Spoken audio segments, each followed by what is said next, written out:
مولانا وسيدنا أبي القاسم محمد اللهم صل على محمد وعلى آله الطيبين الطاهرين لا سيما بقية الله في الأرض مولانا حجة ابن الحسن عجل الله تعالى فرجه الشريف اللهم صل على محمد وآل محمد. Respected elders, brothers and sisters, we have very limited time today. We're going to wrap up so that we have some more announcements afterwards, actually, before Maghrib. So we'll try to wrap up very quickly. We have some questions already on Slido, but I wanted to give the first opportunity to those in the crowd, either on the gents or the ladies. I believe there are microphones there ready for you to use. So if you want to just give me a hands up and I can come to you for any questions, inshallah. Okay, men, I can't see anyone. Women, I'm not sure. I'll give it a few seconds and I'll go into Slido.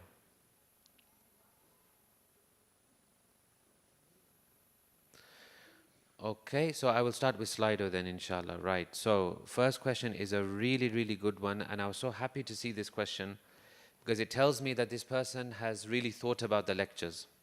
The question is this: if a muttaqi is someone who desires death, why should they do something that increases their life, such as sadaqah, kindness to parents, etc., with the intent of long life? So this one needs, ya Allah, I don't know what's going on with this volume today. This one needs a few preambles for me to answer this, okay? If a muttaqi is someone who desires death, we never said a muttaqi desires death. So we have to phrase it properly. This is referring back to Amirul Mu'mineen's sentence when he says, وَلَوْلَا الْأَجَلُ الَّذِي كَتَبَ اللَّهُ عَلَيْهِمْ. If it wasn't for the predetermined time of death of a person, then لَمْ تَسْتَقِرَّ أَرْوَاحُهُمْ فِي أَجْسَادِهِمْ. Their souls would not remain inside their bodies, طَرْفَةَ عَيْنٍ, even for a second. وَلَوْلَا. So they're not desiring death, but they have a yearning to meet Allah subhanahu wa ta'ala. They have a yearning for liqa'ullah, which is in the hereafter. It's not in this world. Yes, there's an encounter with Allah in this world, but the true liqa'ullah with God is in the next life. So because of that, and because they know that by staying in this world, God forbid, they may commit sins or things may happen to get them off the path. So they know that the hereafter is a better place than this world. It doesn't mean they want to die. It doesn't mean they want to commit suicide. It doesn't mean they will all of a sudden start leading an unhealthy lifestyle so that disease comes to them. No, that is not the thing. It means their spiritual position is such that they know the hereafter holds certain things that this world doesn't hold. وَلَوْلَا, if it wasn't for the fact. But they know that it is the fact that Allah will take them when it is their time. So now they have to deal with this world as everyone does. So now they know that it is all in God's hands. Now when they're in this world, they make use of every moment. They're careful. They're careful not to slip up. They're careful not to commit misdeeds or sins. So I hope you get the point that it's not that they want to die. That is not the point we are making. The point we are making is not that they want to die. The point we are making is they understand the role of this world, the role of the hereafter. Yes, their heart is fluttering to meet Allah. So for them, this world, وَضَاقَتِ الْأَرْضُ وَمُنِعَتِ السَّمَاءُ. The earth has become tight. They don't feel good here anymore. Because they know it's not their place of permanence. They want to go towards the next life. But they have to stay in this world, therefore they use this world properly. Second point on this same question. We never do things, Azizan-e Muhtaram, we never do things to increase our life as such. Like no one should really be behaving in this way who says, for example, okay, if I do Silatul Rahim, I will only do it for my life to increase. Usually we don't look at things in this way. Usually those things that this will increase your life are like just to get us into that thing. It's an encouragement. But no one should really be saying, okay, I met my mum today, so hopefully I'll live 1 week longer as if it's a transactional thing. That's not what we're trying to do. I visited my relatives today, so hopefully that's added an extra 10 years to my life. That's not what we're trying to do. Yes, it is there, inshallah, Allah will give it to you, but we're looking for that utter pure niyat of qurbatan ilallah in everything we do. So I hope this answers the first question, which is a very nice question. Second question. Based on the sermon stating that a believer desires death, is a muttaqi always a zahid, someone who detaches from this world? So the question is a muttaqi someone who does zuhud? Zuhud, let's first define that. Zuhud means disinterest from the world. It doesn't mean detachment from the world necessarily. So in Islam, we are actually not allowed to do what some religions do and to go and live in a cave or separate from society totally for long periods of time and live like a hermit life or a monk's life. We're not supposed to do that. For a short-term time, yes, no problem. Everyone does this. Everyone goes on vacation, holiday. We take some time out. We go and renew and replenish and refresh ourselves. We may take a time out that, for example, we'll have less to do with people for a while. That's okay for a while.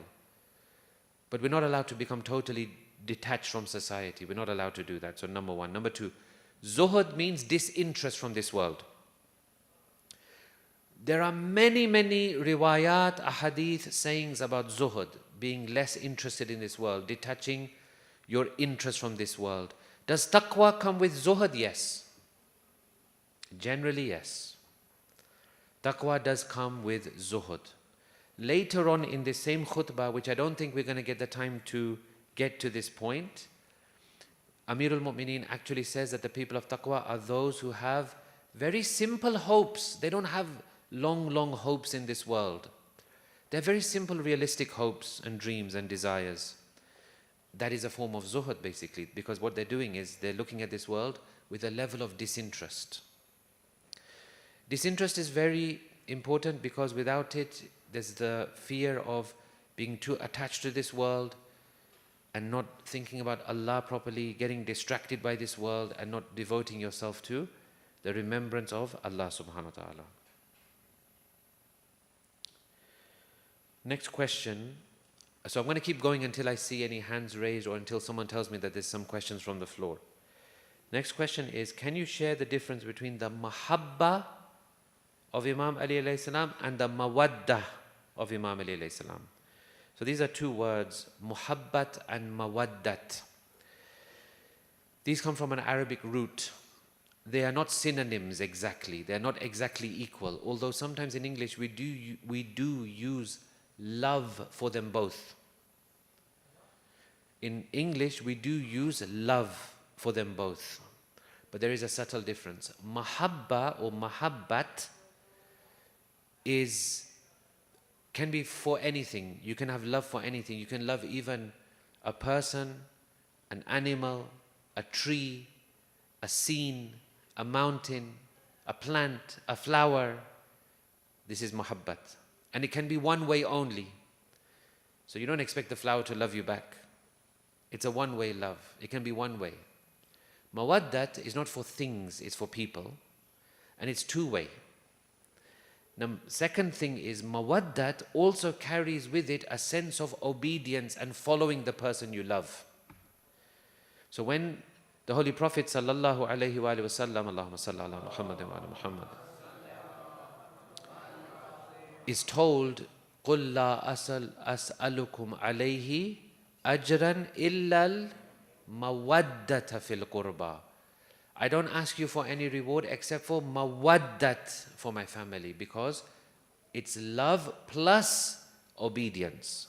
So mawaddat has a level of obedience and following the thing you love. So mahabbat is there. Yes, we love Imam Ali alayhi salam to the nth degree, to the ends of the earth. May we be sacrificed on the name of Amirul Mu'mineen. And we also have mawaddat, meaning love and also obedience and respect of the person, to follow what they're saying and to follow their teachings.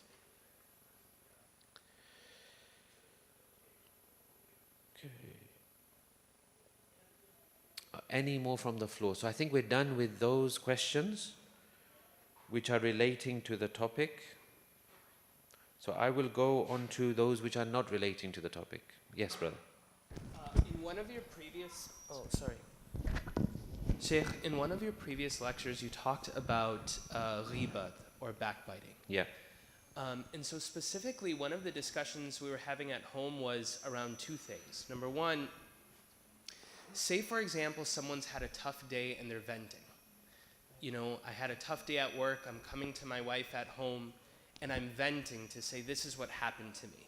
And my goal is mainly for almost therapy, but instead of going to a therapist, I'm just talking to my wife. Is something like this considered a ghibat? And number two, if it's a situation where, say for example, something happened, but I come to my wife and I say, this is what transpired, do you have advice for me around how I should act or how I should proceed in that situation? Would that also be considered a ghibat? Yeah, I hope everyone got the question. I know there was some interference with the microphones, but I hope everyone heard the question. Regarding ghibat, okay. So we need to clarify a few things, okay?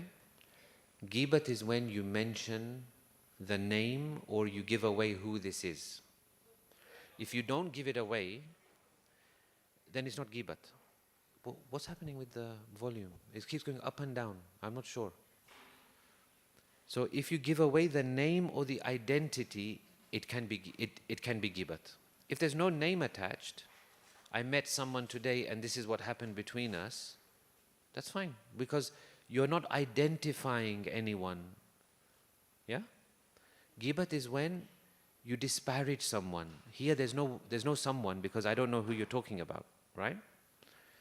So that's number one. If you can vent, if you want to use that word of venting, like an almost therapeutic thing, then and you don't give away the identity, then there is no ghibat. There's no ghibat at all.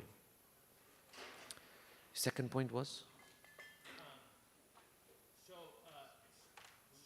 If we were to give away the identity, Yeah. in that situation, it would be considered. Yeah, okay, good. Yes, now I got it. Okay, so now another misconception we have to clear. We are sometimes of the impression that between husband and wife there is no ghibat. Or between friends there is no ghibat.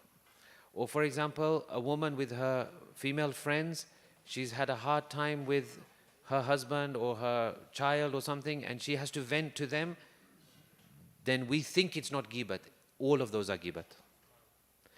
There is no special situation between husband and wife that they can talk about someone and it not be ghibat. Nor the other things that I highlighted. However, yes, there are some situations in which ghibat becomes necessary. Let's say, for example, someone, usually we'll say a woman in this case, she's being abused in the house, domestic violence. There the rule of ghibat doesn't apply because now she's in a critical situation. She has to expose her attacker. That's not what we mean by ghibat. That is a genuine thing, right? She has to seek help. It's an emergency situation. That's not what we mean by ghibat. So this is why I wanted to clarify. When you say venting, if you're just venting, the daily getting things off your mind and chest, don't give away the identity. And if it's giving away the identity, even though it may be between husband and wife, it's still ghibat. And even amongst friends, it's still ghibat. And even amongst women, it's still ghibat. So we have to be careful. There are some exceptions of ghibat. I never like to say these because I think people then take those exceptions and apply those exceptions to everything. But one of them is what I said, that in an emergency situation, it's not ghibat, obviously. Yeah, we have a question here.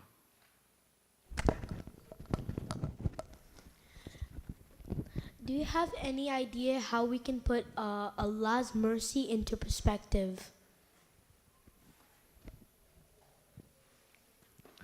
How long have you got? What kind of perspective? Can you just tell me a bit more about your ideas? Like Allah's mercifulness is equal to this of that. Ah, okay, fine. All right. Thank you. That's fine. So, very nice question.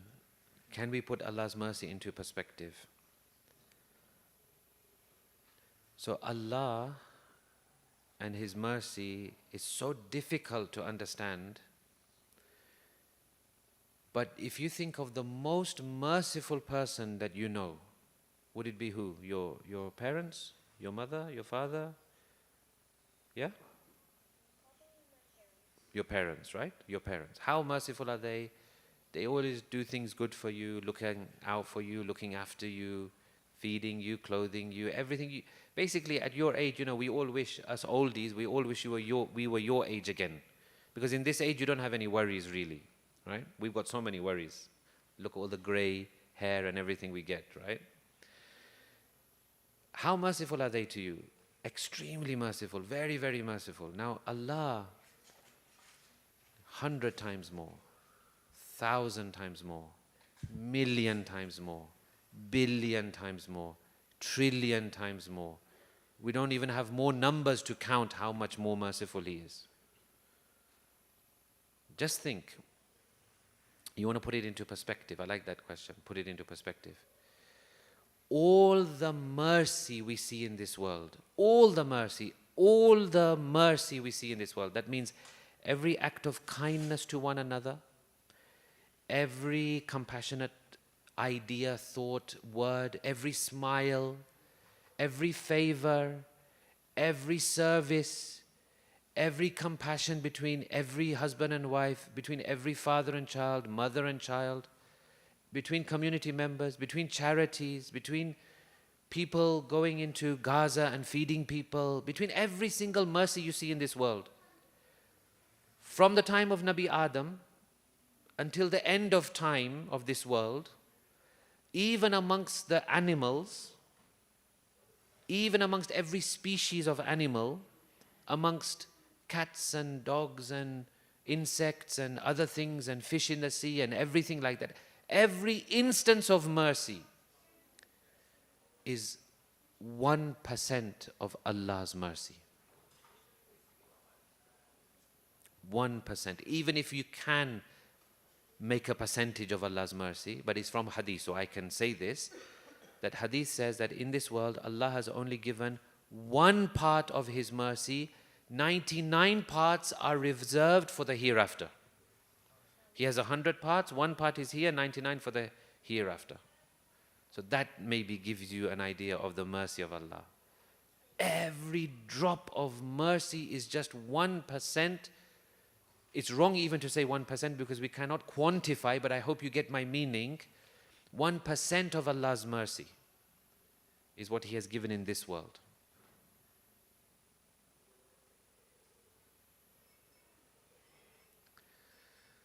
Yes, any more?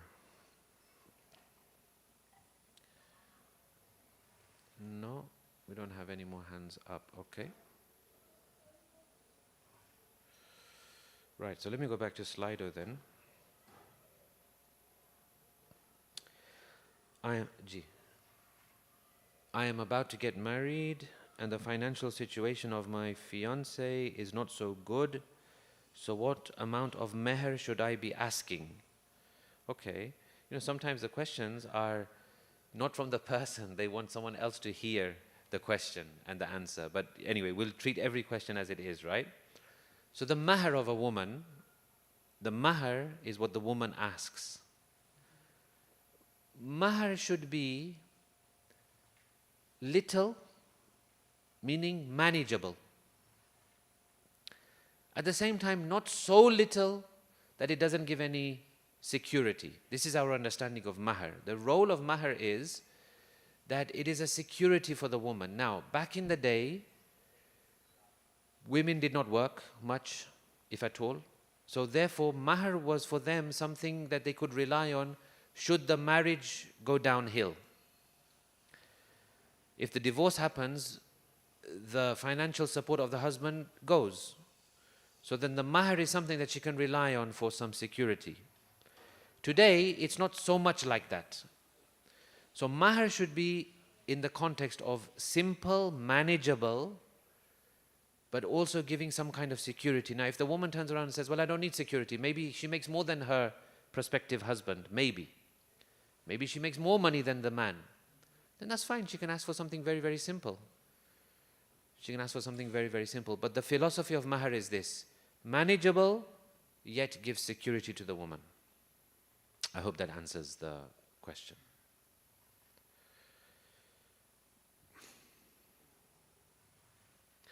This is a big one. I think maybe we will answer this one and then probably we will finish. Why do some people struggle to forgive and respect each other? Why do some people struggle to forgive and respect each other? Okay, so this is a big one, right? This is a big one. I think it comes down to a few things, right? So number one, we are probably too sensitive. Probably generally too sensitive. So I'm going to give you a detailed answer and then a very brief answer. So the detailed answer is this: probably we are too sensitive. Probably we read into people's actions and comments too much. Probably they don't mean 90% of what we think they mean. Probably the comment or the incident was very simple. We took it very wrongly.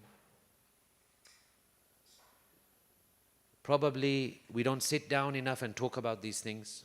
Probably we have too much resistance, maybe issues about sitting down and actually just talking to people and thrashing these things out, having a grown-up conversation, adult-to-adult conversation.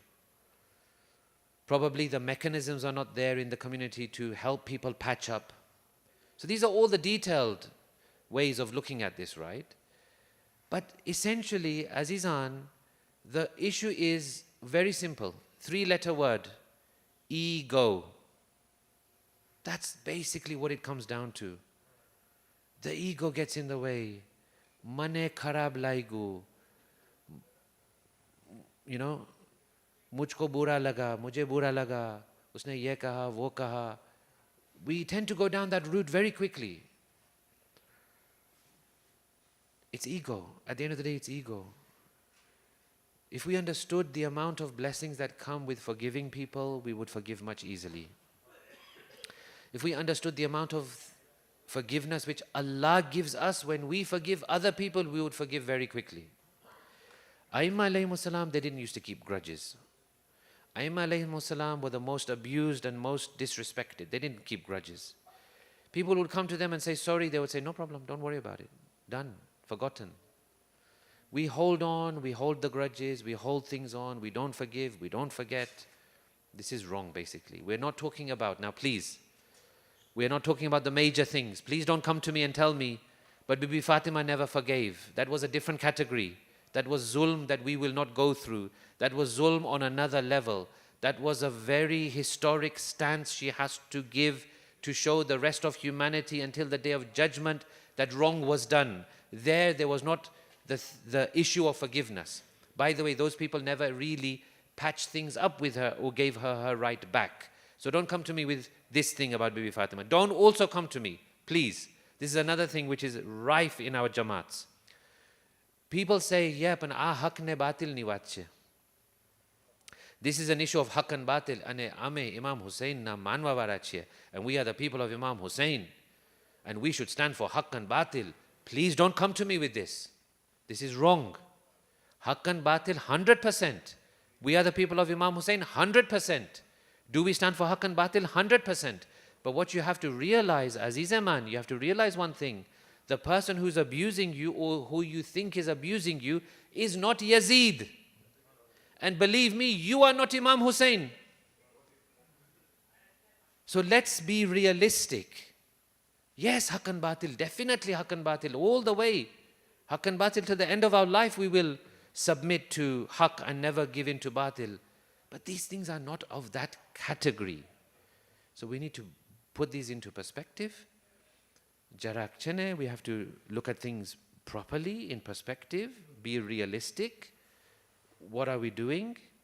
What is the person doing in front of us? This is not a Yazid, Imam Hussein situation. This is not Karbala. Let's be realistic about these things. Okay, now, what is the ruling? Okay. So there's so many questions which have come in. I wish they would have come in earlier. Can you elaborate on women reciting where men are present? Yeah, this is a serious one on women reciting where men are present. Look, this is a long discussion. We are really at the end of our time. I wish that question would have come in earlier. We need to reassess that. We need to sit down and reassess that. The hijab laws, the modesty laws, the chastity laws are not something to be taken lightly. I think sometimes we've misunderstood them, that we take them very lightly. There are rules and laws about women reciting in front of men, about the interaction between men and women, about the looking of men and women, about the voices of women in front of men, about the different situations that we find ourselves in, our marriages, our receptions, our Eid day gatherings. These are all things that we need to sit down and have a mature conversation about and understand. I would say, this is my last comment and then we're done for this evening, I would say we need to look at the letter of the law. So what people do is they tend to say, Maulana, but is it haram? So that means we want to look at the letter of the law. We want to know black and white, strict, wajib, haram, yes, no. That's what we want, right? But I would ask you from the bottom of my heart, sometimes look at the spirit of the law. We have a letter of the law, we have a spirit of the law. By all means, yes, letter of the law, also look at the spirit of the law. For example, in namaz, there's a clear fatwa of Ayatollah Sistani. When you pray your namaz, if you're a woman praying your namaz, and you're praying, let's say, Maghrib namaz, you are allowed to recite the surahs loudly. But Agha says that if a non-mahram can hear you, then recite them softly. So it gives you an indication of what the spirit of the law is trying to do. It's trying to tell you that better you don't allow your voice to be heard by non-mahram. So, I hope I'm getting through that there's a letter of the law, there's a spirit of the law. You have your community, you're very mature adults, you're good people, mashallah, may Allah keep you on the right path. You have a wonderful resident alim, I'm sure between you, you can work these things out, inshallah. I think I'm done for this evening. Let's have a loud salawat ala Muhammad wa ali Muhammad.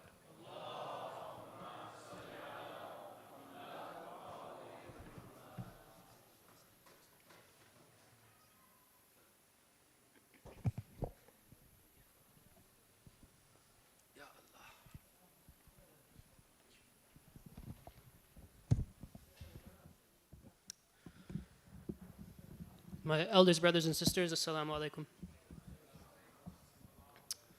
There are still quite a few members of our community who are